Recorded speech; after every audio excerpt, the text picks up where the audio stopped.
I'm going to tell you a story, and this story is about a man.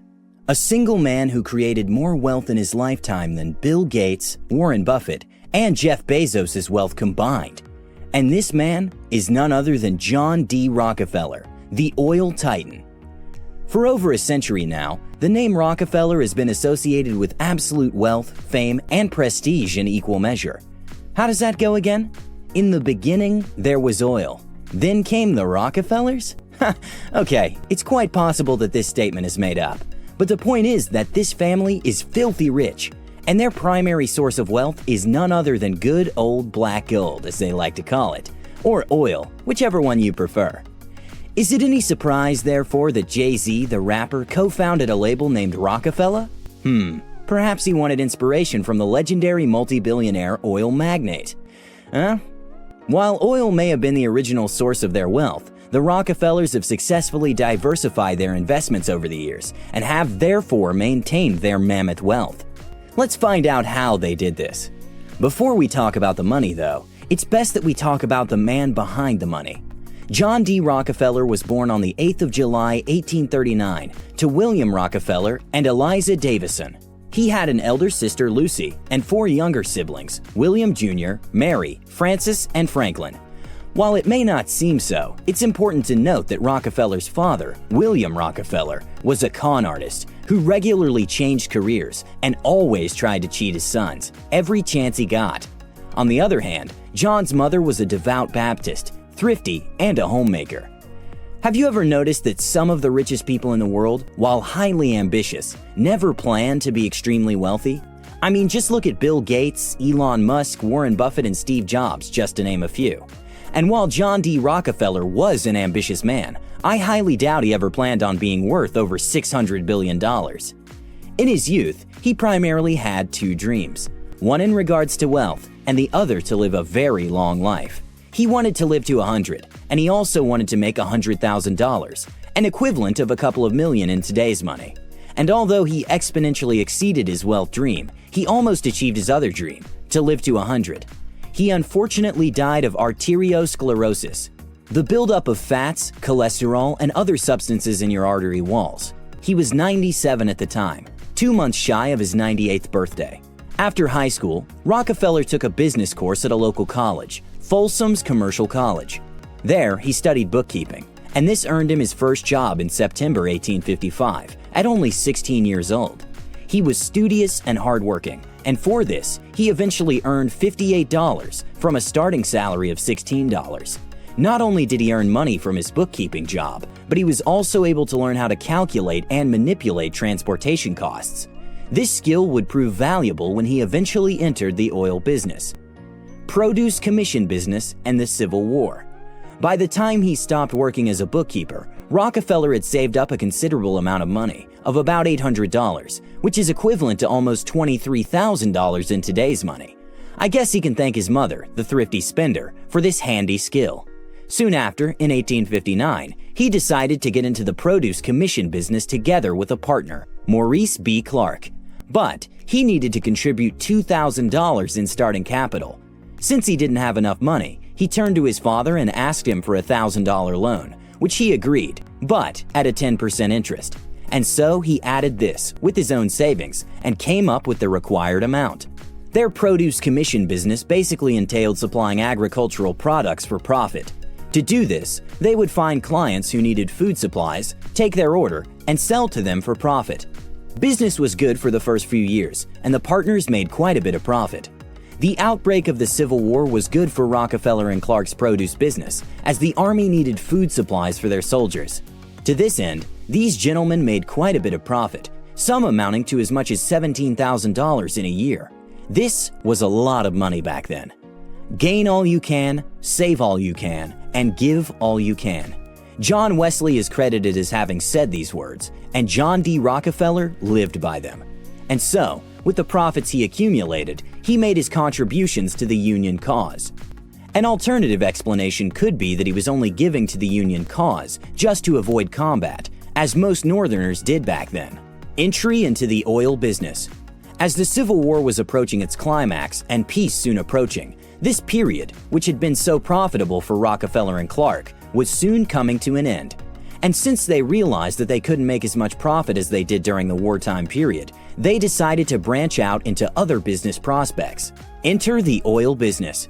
In 1863, the partners, now Rockefeller, Samuel Andrews, and two Clark brothers, built an oil refinery, named the Flats. Oil was very profitable at this time, as the federal government was subsidizing their prices. It's the Wild West, an oil rush, and everybody who struck oil was minting cash. And although this period was coupled with lots of wastage, those who struck oil enjoyed immense profits. Since most people in the oil business were simply pumping raw black oil from the ground, and very few refining oil. Drilling for oil is a gamble, filled with uncertainty, and since Rockefeller didn't believe in luck, he decided to look for a way to make money from oil without the risk. Most people in the oil business were simply drilling for oil, hoping to hit a well and strike it rich. But Rockefeller didn't believe in this, and so he and the partners decided to exploit the safer oil refining market instead. What made Rockefeller and Company successful was his obsession with efficiency and cutting down on production cost and wastage. Kerosene was very profitable and highly used in this time period. Since the light bulb had not yet been invented, people would use kerosene to light up their homes and for cooking. Frugality and efficiency made Rockefeller successful. While other oil refineries were pouring out up to 40% of oil as waste products, Rockefeller sold these waste products independently. They included petroleum jelly, tar for building roads, and paraffin wax. Thus, he was able to get more revenue and make more profits than his competitors.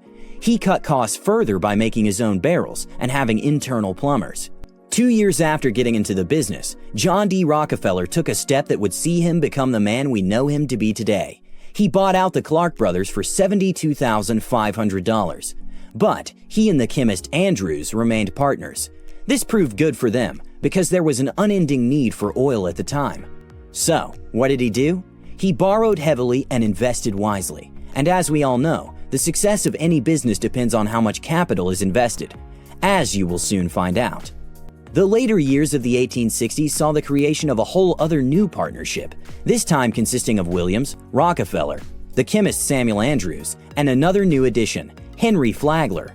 Rockefeller still practiced his shrewdness, reinvesting profits, taking loans to increase production, and minimizing waste as much as possible.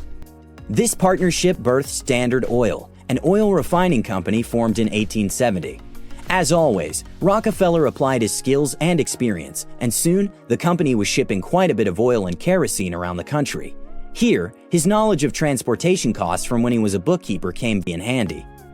As we all know, the cost of transporting anything can be quite expensive, especially via roads. So in order to reduce the outrageously high cost of transporting oil companies would use railroads. The only problem was that almost all oil companies were doing the same thing, which created fierce competition between oil companies for the control of the railroads. And Rockefeller and Company were no exception. So in order to control and tame the anarchy and high cost of transportation created by this fierce rivalry, the railroad companies decided to come together and form the South Improvement Company. In the deal, refineries that transported oil in bulk would get up to 50% discount on their transportation cost. This deal was very favorable to Standard Oil, but it also came at a disadvantage to smaller oil refineries, as they had to pay more for transportation. As a result, they could not fairly compete with Standard Oil, which resulted in a lot of protest. It was later on discovered that Rockefeller and Company had a hand in the railroad deal, and this was just one of the many cunning ways through which Rockefeller and Company were trying to cut down on cost and sabotage their competitors. What is that old saying again? Business is like, what? War? Yeah, I think so. To ward off competition and increase efficiency, Standard Oil made a habit of buying and absorbing smaller refineries that could not competitively compete with them. And before you know it, they had no notable competitors in the region. Even their biggest competitor, Pratt & Rogers, saw it futile to compete against them. And so, in 1874, they made a secret agreement with Rockefeller to acquire them and eventually become business partners. The 1870s and 1880s saw the expansion of Standard Oil Company by absorbing any notable competitors and increasing efficiency or shutting them down. However, this came at a price. The media did not like what the company was doing, and they became heavily critical of their unorthodox methods of doing business, so much so that they clashed in an 1877 rally. With time, the company controlled up to 90% of the United States oil needs. By 1880, Standard Oil enjoyed a monopoly of the industry. They owned several corporations in different states, as the laws of the time could not allow their interests under Standard Oil. Still, the media and public in general were on their case, especially because of how they enjoyed a monopoly of the market and did their business. Standard Oil Trust was formed in 1882, a move aimed at bringing all the corporations owned by the company under one entity. However, with time, the market share of the company dropped from 90% to 80%, as international competition meant that they could not enjoy the monopoly forever. In 1911, through a court ruling, Standard Oil Trust was broken down into 34 new companies, at a time during which they controlled 70% of the market share. While the idea was to reduce the company's monopoly, the breakup made Rockefeller even richer, and in 1913, his wealth peaked at over $900 million. This is an equivalent of over $600 billion in today's money, 6 times the net worth of the current richest man. Some of the most notable companies that came from the breakup of Standard Oil include ExxonMobil, Amoco, Pennzoil, Conoco, and Chevron, among others. Today, most of the family's wealth comes from the stocks owned in these companies that were as a result of breaking down Standard Oil Trust in 1911. A lot can be said about John D. Rockefeller. He grew up poor and in poverty, but he died as the richest man in history. As a deeply religious man and a devout Baptist, Rockefeller believed that it was his God-given gift to make money, and still more money, and to use it for the good of his fellow man. Rockefeller was a winner, and a man who enjoyed competing and crushing his competitors. He was a hard worker, cunning, and a shrewd businessman.